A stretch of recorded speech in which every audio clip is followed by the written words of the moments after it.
जय शिवराय मित्रांनो, खूप सुंदर आजचं नियोजन आहे. म्हणजेच सागर माने स्टुडिओ चालू केला आहे. म्हणजे इंटरव्ह्यू या थोडक्यात म्हणा ती म्हणता येत ना आपल्याला, इंटरव्ह्यूज म्हणून ती घेण्यासाठी स्टुडिओ चालू केला आहे. चला, आजचा दिवस खूप सुंदर जाणार आहे. तुमचं जाऊ आणि निघालो मोडवर, लवकरच मोडवर पोचून आणि तुम्हाला दाखवण्यात येईल आजचा दिवस कसं गेला काय नाही. नात केली का लाईक शेअर करून जायलाच लागतं. सकाळच्या 8 वाजले सध्या निवांत चलत निघालोय. राज पाटील यांचं स्वागत रवी निंबाळकर यांनी करावं असं मी त्यांना विनंती करतो. यांचे स्वागत मेघराज घंटे करतील.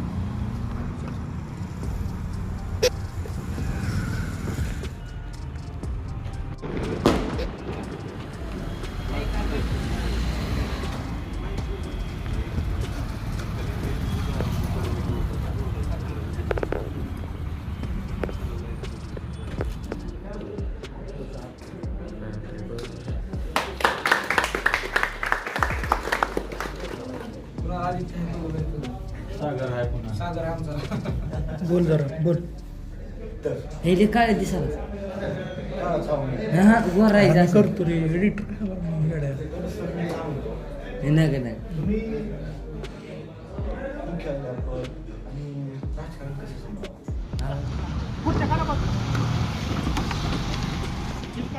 नमस्कार, मी सागर माने. तुमचं आज मी स्वागत करतो माझ्या पहिल्या पॉडकास्ट चॅनलमध्ये. आज आपल्यासोबत आपल्या कार्यक्रमात जोडलेले आहेत प्रवीण सर कोपरकर. हे आपल्या गणेश विद्यालय उजनी येथे मुख्याध्यापक आहेत. कृषी उत्पन्न बाजार समितीमध्ये ते स्वतः संचालक आहेत.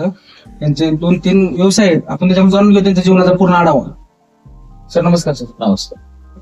तर तुम्ही बघा, तुम्ही आता राजकारणामध्ये बी आहात, पुन्हा तुमच्या मागे व्यवसाय पण आहेत, पूर्ण तुम्ही प्रत्येक क्षेत्रात तुम्ही कार्यरत आहात. तुम्ही एवढं कसं मॅनेज करता मला विचारायचं. पहिली गोष्ट कारण की मी तुम्हाला लहानपणापासून बघतो. आता आम्ही दोघं एकाच गावची म्हणून आम्ही सर ती प्रश्न विचारतो पहिल्यांदा. ठीक आहे. सर्वप्रथम नमस्कार. आपण जो प्रश्न केलाय की असं वेगवेगळ्या क्षेत्रामध्ये तुम्ही सगळं कसं काय मॅनेज करता, तर यामागे जेव्हा वेगवेगळ्या व्यवसायामध्ये किंवा नोकरीमध्ये पदार्पण केलं त्यावेळेस थोड्या अडचणी आल्या. परंतु प्रत्येक ठिकाणी किती वेळ द्यायचा आणि कशा पद्धतीनं ते काम पूर्ण करायचं हे मग थोडं शिकण्यासाठी थोडा कालावधी गेला. त्यानंतर काही ठिकाणी तो व्यवसाय असेल किंवा ते काम बघणारे व्यक्ती त्या ठिकाणी नेमले गेले आणि त्यांच्या माध्यमातून मग ह्या सगळ्या गोष्टी व्यवस्थितपणे हँडल केल्या जातात. बरोबर. सरचा प्रवास आजपासून नाही. सर गेले 40 वर्ष सर उजनीस गावासाठी झटत आहेत, अहोरात्र कष्ट करत आहेत. सर आपण महाविद्यालयात कार्यरत आहात. तुम्ही नेमकी महाविद्यालयातील मुला मुलींना म्हणजे कुठल्या भूमिकेला शिकवता? म्हणजे तुम्ही राजकारण क्षेत्राला शिकवता किंवा तुम्ही एक शिक्षक म्हणून शिकवता किंवा एक माणूस, म्हणजे कुठल्या हेतून तुम्ही मार्गदर्शन करता सतत? कारण मी खूप तुमचे किस्से ऐकले. प्रत्येका तुमच्या युवकाच्या तोंडात तुमचंच नाव आहे. प्रश्न जरा विस्कळीत आहे पण ज्या ठिकाणी मी नोकरी करतो मुख्याध्यापक शाळेमध्ये, त्या ठिकाणी म्हणजे राजकारण हा विषय नाही. त्या ठिकाणी जेव्हा शाळेची वेळ असते त्या शाळेच्या वेळेमध्ये त्या ठिकाणी मी एक मुख्याध्यापक म्हणून, एक शिक्षक म्हणून त्या ठिकाणी काम, त्या ठिकाणी कुठलाही राजकीय विषय त्या ठिकाणी आणला जात नाही. त्या ठिकाणी राजकीय कुठले धडे दिले जात नाहीत विद्यार्थ्यांना फक्त शिक्षण आणि त्यांच्यावरचे जे संस्कार आहेत त्याबद्दलच त्यांना त्या ठिकाणी शिकवलं जातं. आणि मुळात सर बद्दल सांगायचं म्हणलं तर सरचे आजोबा यशवंतराव कोपरकर हे उजनी गावचे सरपंच आणि त्यांचे चुलते सुभाष यशवंतराव कोपरकर हे सुद्धा उजनी गावचे सरपंच. अशा राजकीय काळातून सर वारसा आलेला आहे. सरचा संघर्ष खूप मोठा आहे. सर तुमच्या कॉलेजमधील एक रोमांचक किस्सा तुम्ही शेअर करू शकता का आमच्या प्रेक्षकांना? हा, तसे भरपूर किस्से आहेत एखादा असं रोमांचक. कॉलेजमध्ये तसे भरपूर किस्से आहेत. आम्ही कॉलेजला असताना सेकंड इयरला असताना एक टूर काढला होता गोव्याला. तर तो टूर हा कॉलेजचा नव्हता, परंतु आमच्या मित्र कंपनीने सगळ्यांनी मिळून काढला.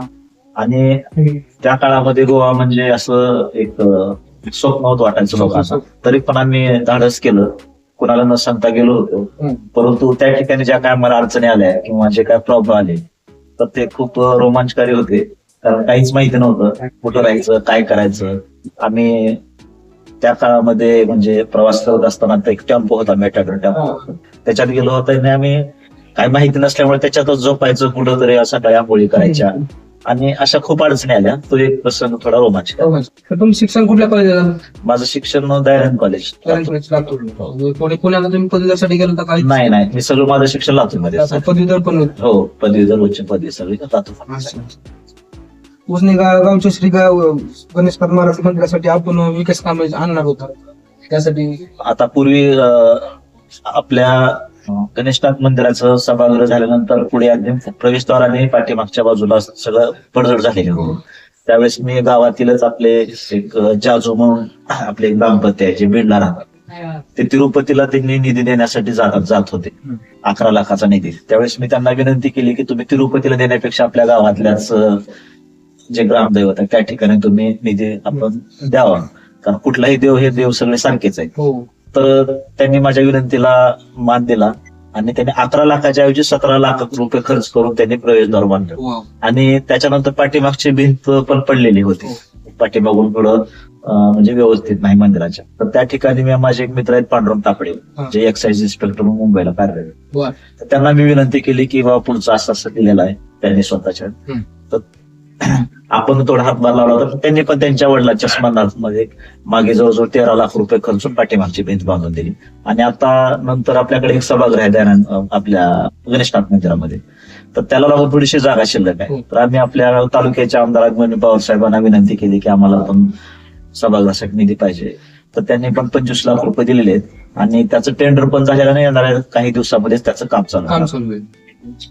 तुम्ही मुख्याध्यापक असताना राजकीय पदावर सुद्धा विविध पदावर तुम्ही कार्यरत आहात, पण त्याचा तुमच्या शालेय जीवनावर किंवा वैयक्तिक जीवनावर काय कोणाचा परिणाम होईल का? नाही, त्याचा कुठलाही परिणाम माझ्या वैयक्तिक म्हणजे इकडे जे मी मुख्याध्यापक काम करतो तिकडे त्याचा परिणाम झालेला नाही. कारण जी शाळेची वेळ आहे त्या वेळेमध्ये मी फक्त शाळा म्हणजे शाळा आणि इतर वेळेमध्ये इतर व्यवसाय असतील किंवा राजकारण असतील त्या गोष्टी मी करत असतो. तुम्ही राजकारणाला कुठल्या दृष्टिकोनाने बघता? म्हणजे 80% समाजकारण, 20% राजकारण, का दुसरं तुमचं काय? जास्तीत जास्त राजकारणाकडे समाजकारणाच्याच माध्यमातून समाजकारण आणि सगळ्यात शेवटी राजकारण.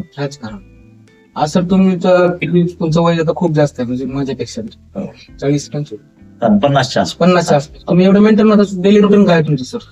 डोली रुटीन म्हणजे वेळेवर जेवणे, सकाळी लवकर उठणे, संध्याकाळी वेळेत झोपणे आणि मुबलक आहार घेणे आणि थोडासा व्यायाम करणे.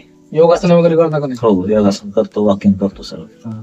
तुम्हाला आवड कशाची नेमकं? म्हणजे आता आपल्या गावात तुमच्याबद्दलचे लोकांच्या मनात भावना आहे, सर मला सरना काय छंद आहे वगैरे अशा गोष्टी लोकांना माहिती नाही का? हो, माझा सर्वात आवडता छंद आहे चित्रपट बघणे. चित्रपट बघणे. आता कुठलाही पिक्चर आला तर मी मोबाईलवर वगैरे पिक्चर बघतच नाही, थिएटरला. माझा प्रत्येक महिन्यातून 1 किंवा 2 चित्रपट मी थिएटरला जाऊन बघतो. किती वेळ बिझी असला तर मी कोणी सोबत आलं तर ठीक, नाही तर एकटा जाऊन पिक्चर बघतो. एवढी माझा खास आवड आहे. क्रीडा क्षेत्रात काय तुमचं? हो, क्रीडा क्षेत्रात पण आपण आता बऱ्याच वेळा वेगवेगळे सामने वगैरे आयोजित केलेले आहेत. त्या ठिकाणी बक्षीस पण वेगवेगळ्या कुस्तीला वगैरे किंवा क्रिकेटला आपण बक्षीस वगैरे ठेवतो. क्रीडा क्षेत्राची पण आवड आहे. गावातील लोकांचं म्हणणं होतं ग्राउंड नाही गावाला, सर पण मिळालं असतं. गावाला ग्राउंड नाही म्हणजे गावामध्ये जागेची अडचण आहे. आपले मित्र शेतकऱ्यांना चव्हाण आहे ग्रामपंचायतला, त्यांनी आता बरेच काम करतात. त्यांना पण माहिती आहे आपल्याकडे गायरान होतं, ते भूकंपामध्ये गायरानावर बरंच अतिक्रमण झालेलं आहे आणि त्या ठिकाणी घरं झालेली आहेत. आता ते घरं कायमचे झाल्यामुळे तिथलं लोकांना काढणं शक्य नाही आणि आपल्याकडे दुसरीची जागा आहे ते सगळे खाजगी मालकीची आहे. त्यामुळे भविष्यामध्ये शासनानं कुठली जागा जर अक्वायर केली किंवा आरक्षित केलं तर त्या ठिकाणी आम्ही नक्कीच प्रयत्न करू. तुम्ही एक सामान्य माणूस म्हणून गावाकडचे रस्ते किंवा आपल्या गावातील रस्ते बघितले किंवा कुठली गटारी, त्याच्याबद्दल तुम्हाला काय वाटतं? म्हणजे कुतूहल न झालेल्या कामाबद्दल आपल्या गावातील तुम्ही सत्तेत आला तर तुम्ही काय बदल करू शकता हे बी जनतेला कळलं पाहिजे ना. नक्कीच राहिलेल्या जे काही काम आहेत, रस्ते असतील, नाले असतील किंवा इतर कुठलेही काम असतील तर नक्कीच पूर्ण करण्याचा आम्ही प्रयत्न. जय शिवराय मित्रांनो, बाकीचा व्हिडिओ बघायचा असलो बायोमध्ये लिंक आहे, जाऊन टच करा. आपल्या सागर मानेचं नवीन युट्यूब चॅनेल जाऊन सबस्क्राईब करा आणि लवकरच 6 वाजता ते व्हिडिओ पडणार आहे. संपूर्ण व्हिडिओ बघा, लाईक शेअर कमेंट करायचं विसरायचं नाही. त्याला पण मला पण सपोर्ट करा तुम्ही, दाखवाच काम आमचं बघत राहा. चला.